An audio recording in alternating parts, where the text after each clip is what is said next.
You are tuned to ARP on the Accelerated Radio Network. It's 12 noon, and it's time to have lunch. Lunch with the Finance Bunch. Lunch with the Finance Bunch. Lunch with the Finance Bunch. Bringing money talk you can understand. And now here's your host, Miss Charline.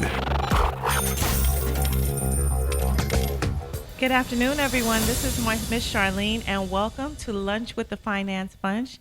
Today we have in the studio someone who's very near and dear to my heart, and I wanted to bring him in to talk today about how you transition from preparing for your dream to living your dream. And I'm talking to Umi Wagoner. Hi, Umi. Hello. How are you? I'm good. How are you? Thank you so much for having me today. You are so welcome. Yeah, I appreciate it. So we're going to talk about your store. That's the midpoint. Okay. But I want to talk about your journey to getting your retail store off the ground. Umi has a store. It's called ETC, and it's in Tacoma, It is. Washington. It is. And he started out here in LA, I did. going to school. Mm-hmm. And so I want to know your journey, because a lot of people go to school and they want to do something and they dream about it, but they never actually get to it. Right. And you are walking your dream. So I want to find out the steps it takes to get there.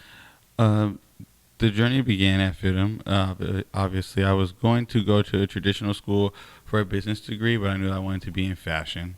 Right. And then she kind of helped me. There was a student guidance counselor at my high school that just knew that I was into fashion, and myself and Paris, who's my partner in the company, Right. we've already had a clothing line together in high school. So the graphic t-shirt line that we had then was named Verso, and it was just like a thing that a lot of the kids wore around school. We sold right out of the trunk. We would meet people up, just anything we could do to get the branding out there. It was mostly logo tees. There was like maybe one graphic in there. Right. And instead of going to Morehouse, a friend of mine didn't get accepted in there. That's kind of how it all happened, because I wouldn't have been in LA if it hadn't been for him not getting accepted.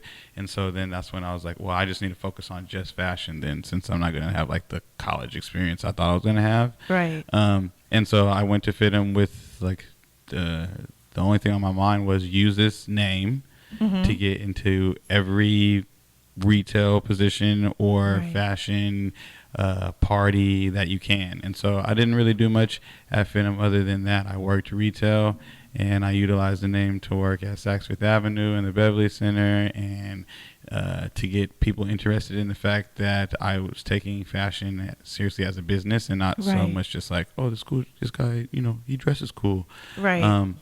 And so then people did take me seriously. After right around the time that I was graduating, Ben from the Hundreds kind of recruited me from where I was at the Beverly Center, and he just told me, he was like, listen, at the time he didn't know how old I was. He was trying to bring me on to manage the store. The store had just opened up, and he had a bunch of people in there that he trusted but had no retail experience. So he was like, I just need someone with retail experience. Every time I'm in the shop, like, you provide the type of experience that I need my customers to have. And then he found out I was 19 years old. And he was like, yeah, man, like, listen, you're like a young LeBron James, but I can't give you the keys like that just yet. He was like, this is my baby, so I need like to make sure that it's going to be appropriately taken care of. And so I hung around. But then after working there for so long, or maybe like a couple of years, the management position did not become available, and so I was like, I have to get out of here. So I moved back to Washington to kind of figure out what I wanted to do, but I was working for a higher end retail out there, so my degree still helped me figure out what I needed to do as far as being in clothing and in retail, which I know I wanted to do. And it was kind of like the first time that I was doing a little bit of everything. I was visual merchandising, I was helping with buying and all that, and she asked me to take over to run her Portland store that was opening. And that week, Ben called me and was like, hey man, like, we're promoting Mike, like, the shop is yours if you want it. Here's what I can pay you. Here's your commission. What do you think? And it probably was like, I probably could have went to Portland and made just as much money and been But closer this was to an home. opportunity. But this was an opportunity, and I knew Right. that it was an opportunity for the industry that I wanted to be in. Right. That was the main part of it, because Yes. fashion's such a big industry. You have to find your sector, you know. Right, like, and I want to talk about that too, because like you said, starting out, you had originally wanted to go to a university right, and, you know, get your degree in business. right, But you knew your interest and focus was in fashion. 100%. And so to get to that space, you decided to go to FITM, which is the Fashion Institute of Merchandising here in LA. Right, And so once you got here, that opened up a network exactly. for you, Oh, so yes. that you could transition into what you wanted to do. Exactly. Okay, and so being here in LA and being in the fashion game, as you guys say, Right. I mean, that's a big deal, because in LA, fashion, you know, other than anywhere else, is kind of like community. You Right. know, so you become a part of a specific community, Right. but depending on your location. Exactly. Is that right? Right, true. You know, so with FITM being your backdrop, Right, and you networking and building your community, right. it started you on your The path, pace, yeah. the path to get to where you wanted to go. 100%. And that's interesting, and I want to bring up the point of school, because, you know, some people don't go to school, and Right. that's fine, and they find their way, Mhm. but you had a specific goal and journey in mind, Right. and school was a part of that. Right. So, you know, sometimes, and you and I talked about this yesterday, you know, sometimes, you know, people want the end result, but they don't necessarily want to walk the steps Right. to get to that end result. Exactly. And for you, it started with school. It did. It did Yeah. start with, but it started with understanding that it would have to be something that was focused in order for myself to be able to say that I have a certain set of skills to be able to do whatever I need to do. And I grew up with a background in fashion, as you Right. know, so like I knew that experience would win everything. So that's why right. I didn't go to a 4-year school. It was like, as long as they know that I've gone and gotten the basis of the education that you need to work any fashion job, Right. and then, you know, higher end, retail, wholesale, whatever, you know, then they're going to assume that I know what I'm doing. You pair that with experience, Experience. And that's how you get paid. So, you know, Right. that was obviously my focus. Now, the other point that you made that I wanted to go back to, that you were 19 years old, Right, and they wanted you to come into the 100 store and manage, right, but you were 19 and were not a manager at that point. Right. You just had the skill set of a Yes. manager. right, So I like the fact that you took the job and learned the different things that you needed, even though the management position was then taken off the table. right, You know, and I wanted to make that as a point, because a lot of times, you know, people will think, I should be in this position. right, And so they'll not take the position that they're offered, not realizing that the experience, yeah, you ruin an opportunity. you're ruining an opportunity likely because you're not getting the experience. Right, And so why not be paid for an education? Because that's what wound up happening. 100%. You know, they paid you to work for them, Mhm. and you learned the business, 100%, and so yeah. you were paid for getting your experience. Yes, yep, And then you left. yes, and then so what was Because happening? it comes to a point where you know what you're doing. 100%. That what was happening was I was starting to hire on a bunch of people to the hundreds, and like Yes. that's when I could tell that, like, okay, so I've outgrown like whatever my initial position was. Right. I'm now scouting talent, Right. and if I'm not able to move to the next place as far as the corporate setting goes within the company, then like I need to explore my options elsewhere or figure out what I want to do. But ETC had always been just a thing that we did. We never stopped doing it throughout college. We kept the brand going. The drops were maybe fewer and far in between, but the ideas never stopped flowing and that sort of thing. And really it comes down to Paris. His background is in finance. He's Okay. he's a business major who Okay. like works in banking and like loans. He worked for State Farm and that sort of thing. And so right from college he jumped into that, and he was like on that side of things, and he was just really was bugging me every day, like, man, we could do it, we could do it, we could do it. And I think Right. because financially I was like, I don't know about any of that, brother, man. Like, let me just do what I'm doing here. Right. Because you're And- more the creative side. Exactly. So like I'm like the creative and marketing side of things. Right. But I knew what it takes financially. I just was, for me, it wasn't something that That wasn't your interest? right. It wasn't my interest in planning those steps to take us there. Right. You know, and so that was his That's his thing. Yeah, that's his thing. That Right. was, that's where he needed to hold the weight, and he did. He built it. Also, Tacoma we utilized what we could. Tacoma is very,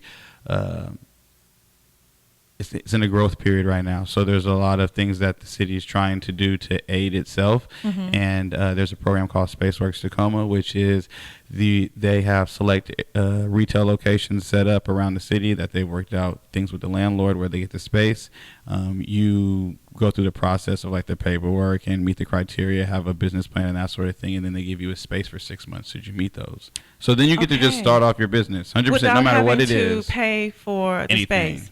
That's amazing. Right. So if you do that, and so that's what we did for my last 3 months were spent, and we worked on the business plan, now thinking about it, for about a year and a half, just like off and on, and like, Umi, submit your part. Yeah, I'm saying he was the one putting it together. So it's Right. Umi, and there's a lot of writing that has to be done, and he's not a writer, he does the numbers. So I did all the writing for the business plan and that sort of thing. So I pulled my weight, but I didn't structure it or anything like that.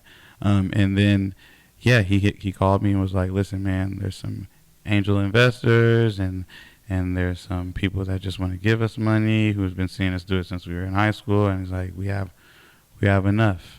And as soon as he told me that, he was like, man, but I need to know, are you ready to leave? Because he knew that me running it from a state away wouldn't work. Wouldn't work. So then you went back home. Yep. June of last year, I went back home. Right. Yep. Now, when you worked for the hundreds from age 19 for about 2 years, right. and got your experience there. Right. Then you left, went back home. Right. And then they realized after you hired a whole staff for them, they needed you to manage the staff that you hired. Right. So they asked you to come back. Right. So then I go back. And so you come back, Right. and so now you got your managerial skills set. Right. And you really fine-tuned them because you hired the staff. And I mean, I've been to the store. I'd been to the store, and everyone who is anybody came through that store. Yeah. And so you help really. It's definitely a destination location that you really help build. Right. And I don't feel like they take any credit away from me in that aspect, And which is wonderful because that's a different partnership. 100%. Yeah. Right. So now when you get to Tacoma and your business partner has all these, first of all, weren't you a little nervous?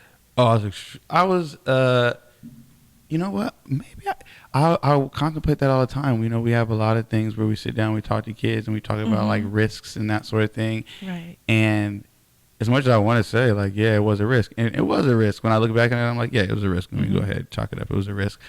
I didn't really look at it as a risk. It was like a thing that organically developed itself. It was so far on the back burner for me, like, yeah, if it happens, like, it'll all fall into place.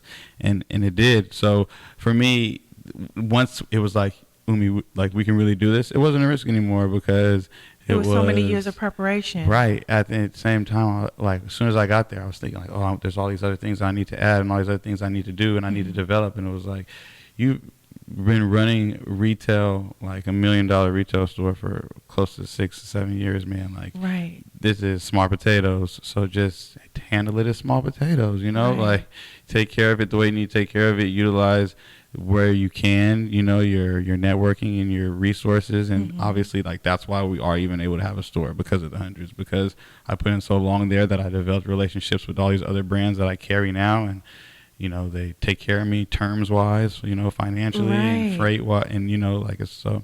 So I want to go, because I want to touch on that business aspect. Right. So while you were here and you're now, you're managing the 100 store, you also develop relationships with other brands, because that's what everyone does, that's right? What you have to that do, you right. build your relationship with the brand. Yeah. So when you got ready to go back to Tacoma to open your store, you now have these established relationships that you can take with you. 100%. And you can utilize their brands in your store. And it's a win-win for them. These are markets that they wouldn't have outside, exactly. Or they may not even be they might not even think about exactly. That's right. Which is like,